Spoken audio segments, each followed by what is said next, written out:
அனைவருக்கும் வணக்கம். இந்த வீடியோவில் நம்ம எல்சிஎம் எப்படி கண்டுபிடிக்கிறது அப்படின்னு பார்க்கலாம். அதாவது இந்த மாதிரி தசம புள்ளிகள் இருந்தால் அதுக்கு எப்படி நம்ம எல்சிஎம் அதாவது மீச்சியமை எப்படி கண்டுபிடிக்கிறது அப்படின்னு பார்க்கலாம்.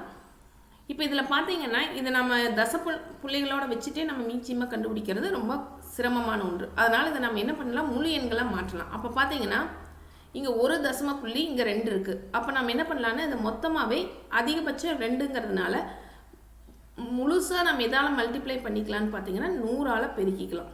இப்போ 100ஆல் பெருக்கும்போது முதல் எண்ணுக்கு வந்து நம்ம 300ன்னு கிடைக்கும். இரண்டாவதுக்கு பார்த்தீங்கன்னா ஒரு தசம புள்ளிக்கு ஒரு 0 போக 270. மூன்றாவதுக்கு பார்த்தீங்கன்னா வெறும் 9 மட்டும் கிடைக்கும்.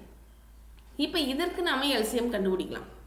இப்போ நம்ம 5ஆல் இதை நம்ம என்ன பண்ணலாம், வகுக்கலாம். அப்போ 6 5 30 60, 5 5 25, மீதி 2 போக 4 5 20. இது 9 5ஆல் வகுப்படாது, ஸோ அப்படியே போட்டுக்கலாம். அடுத்தது பார்த்தீங்கன்னா இதுக்கு 9ஆல் போட்டோம்னா 60 அப்படியே போட்டுக்கலாம், ஏன்னா 9ஆல் வகுப்படாது. இது 54 பார்த்தீங்கன்னா 6 தடவை வரும், 9 54.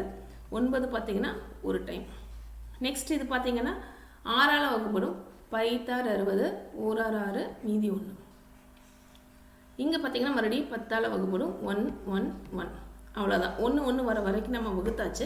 இப்போ என்ன பண்ணலான்னு இது எல்லாத்தையும் மல்டிப்ளை பண்ணலாம். அதாவது பெருக்கும்போது 5 9 6 10 இது எல்லாத்தையும் பெருக்குனீங்கன்னா 2700 கிடைக்கும். அப்போ இதுதான் பதில்னு சில பேர் உடனே 2700 அப்படிங்கிற ஆப்ஷன் போட்டுருவாங்க. தப்பு. நம்ம முதல்ல என்ன பண்ணியிருக்கிறோம், 100ஆல் பெருக்கியிருக்கோம். அப்போ இதில் நம்ம 100ஆல் வகுக்கணும். அப்போ இந்த 2 0 போக 27 என்பது தான் இதற்கான பதில்.